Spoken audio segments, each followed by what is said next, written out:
Assalamualaikum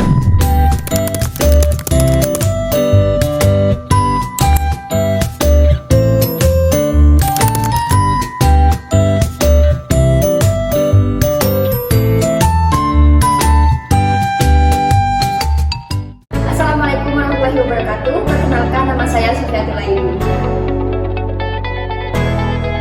Assalamualaikum warahmatullahi wabarakatuh. Perkenalkan, nama saya Fatisha Firdaus.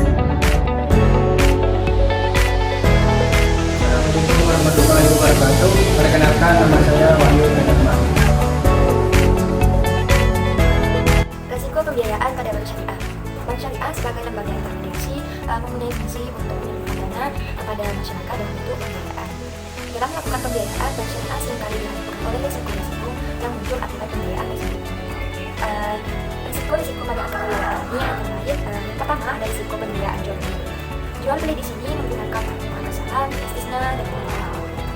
Risiko pada akar salam dan istisna ini dapat terjadi ketika penjual tidak dapat memenuhi kontrak atau terjadi penurunan nilai barang dan ketidaksesuaian kualitas produk terhadap barang yang dipesan. Sedangkan risiko pada akar murabahah ini terjadi ketika terjadi penurunan nilai barang ketika menggunakan barang tersebut selama masa berikan. Selanjutnya, risiko pembiayaan bagi hasil. Bagi hasil di sini dapat menggunakan akar untuk mudharabah ataupun musyarakah. Risiko yang muncul akibat pembiayaan bagi hasil ini dapat disebabkan karena usaha yang mengalami kerugian dan disebabkan oleh kelalaian ketidakjujuran nasabah, sehingga hal tersebut dapat mempengaruhi bagi hasil ataupun keuntungan yang akan didapatkan oleh bank syariah.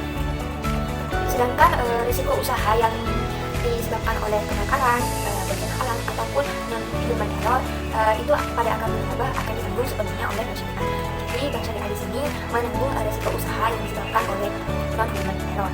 Sedangkan pada akar musyarakah, risiko usaha akibat non-human error ini ditanggung oleh nasabah ataupun bank syariah, karena pada dasarnya akar musyarakah ini adalah akar kerjasama di mana masing-masing nasabah ataupun bank syariah menyatakan modalnya. Selanjutnya ada risiko pembiayaan sewa menyewa. Sewa menyewa di sini dapat menggunakan akad ijarah ataupun akad ijarah mutahiyah di tablik atau di NBP. Pada akad ijarah ini risiko yang dapat muncul yaitu kerusakan produk akibat nasabah, terus kebijakan mengurangi risiko pembiayaan bank syariah. Sebelum memberikan pembiayaan kepada nasabah, bank syariah hendaknya melakukan analisis terlebih dahulu terhadap nasabah yang akan menerima pembiayaan tersebut guna mengurangi risiko yang akan terjadi di kemudian hari. Dengan melakukan uji, yaitu yang pertama karakter. Karakter di sini sangat penting karena walaupun nasabah tersebut cukup mampu menyelesaikan hutangnya, tetapi tidak ada ikhtiar baik, maka akan membawa berbagai kesulitan bagi pihak bank tersebut di kemudian hari. Dan yang kedua, kapasiti, yaitu kemampuan nasabah untuk menjalankan usahanya guna memperoleh laba yang diinginkan atau yang diharapkan sehingga dapat melanjutkan pembiayaan tersebut. Dan yang ketiga, kapital. Kapital di sini yaitu jumlah modal yang diinvestasikan oleh nasabah dalam usahanya, termasuk kemampuan untuk menambah modal apabila diperlukan sejalan dengan perkembangan usahanya. Dan yang keempat, condition, yaitu kondisi usaha nasabah yang dipengaruhi oleh situasi sosial dan ekonomi. Dan yang terakhir, yang kelima, yaitu kolateral, yaitu aset atau benda yang diserahkan oleh nasabah sehingga sebagai kegunaan terhadap pembiayaan yang diterimanya. Setelah diberikan pembiayaan, maka bank syariah harus melakukan pengecekan atau penanganan secara intensif terhadap nasabah yang diberikan pembiayaan tersebut guna mengurangi risiko yang akan terjadi di kemudian hari. Namun sebelum memberikan pembiayaan, hendaknya bank syariah melihat dulu seberapa kemampuan bank dalam memberikan pembiayaan, karena hal tersebut sangat berpengaruh terhadap kesehatan bank di kemudian hari. Terima kasih. Kebijakan pengelolaan risiko pembiayaan bank syariah. Adapun kebijakan yang digunakan dalam meminimalisir serta mengelola dari adanya risiko pembiayaan diantaranya sebagai berikut. 1. Model pemberian kata.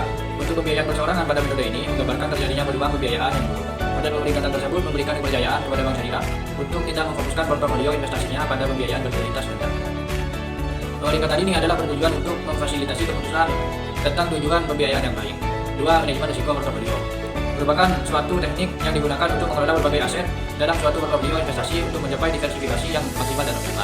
Tujuannya untuk menciptakan portofolio pembiayaan yang berkualitas. Pengelolaan portofolio dapat menghalangi lembaga untuk berkonsentrasi pada pembiayaan di suatu wilayah tertentu, yang sering disebut sebagai risiko konsentrasi pembiayaan. 3. Agunan. Merupakan hak serta kekuasaan atas benda yang diserahkan oleh nasabah sebagai barang jaminan pada bank syariah sebagai jalan alternatif untuk menjaminkan pelunasan pembiayaan jika pembayarannya tidak bisa dilunasi sesuai waktu dan tertentu. 4. Pengawasan arus kas. Pada pengawasan arus kas di sini dilakukan dengan cara memantau keuangan nasabah.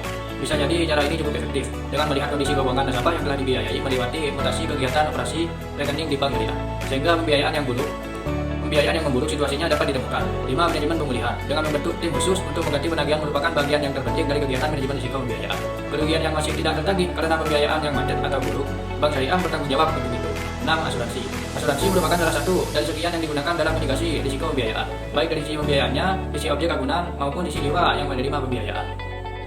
Dalam pembiayaan, risiko yang paling sering ditemui adalah risiko terjadinya tertunda pembayaran kewajiban yang telah dibebankan. Untuk menangani hal tersebut, pihak bank syariah akan mengadakan kegiatan berikut. 1. Menganalisa penyebab kemacetan. 2. Menggali potensi penginjak. 3. Melakukan perbaikan akar atau remedial. 4. Penundaan pembayaran. 5. Memperkecil angsuran dengan memperpanjang masa angsuran. Yang terakhir, memperkecil margin bagi hasil.